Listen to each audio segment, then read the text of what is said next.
देखली झूठो के सपना हम जे बाबू सोना करे डीजे शिव नारायण सीतामढ़ी।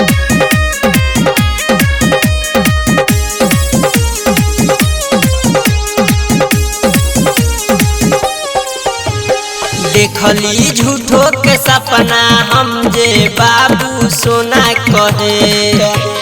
देखली झूठो के सपना हम जे बाबू सोना कहे देखली झूठो के सपना हम जे बाबू सोना कहे दिलो करे से लागल भाई रे दिलो करे से लागल भाई रे जे किस्मत में ना रहे देखली झूठो के सपना हम जे बाबू सोना कहे recording by Sethi film Sitamarhi. DJ Shiv Narayan Sitamarhi.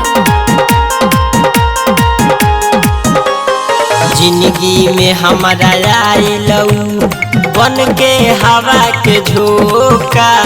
बाबू सोना कहते कहते देके गइल धोखा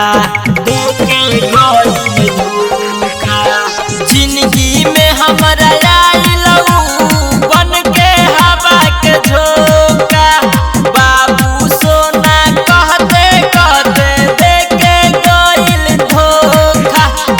ऐसन घोपल करेज में की खून के धारा बहे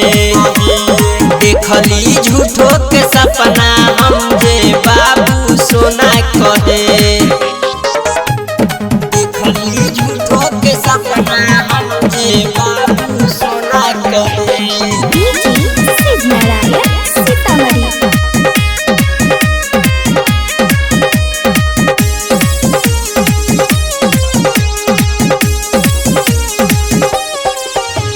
प्रेमी दीवाना हो गईनी कहे सब आवारा सेठी नारायण के टूटल दिल जूटी नयब दोबारा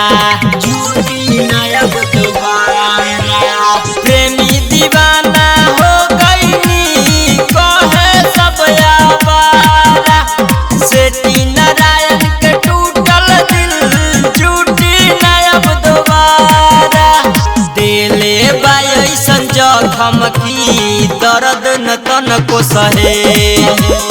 देखली झूठो के सपना हम जे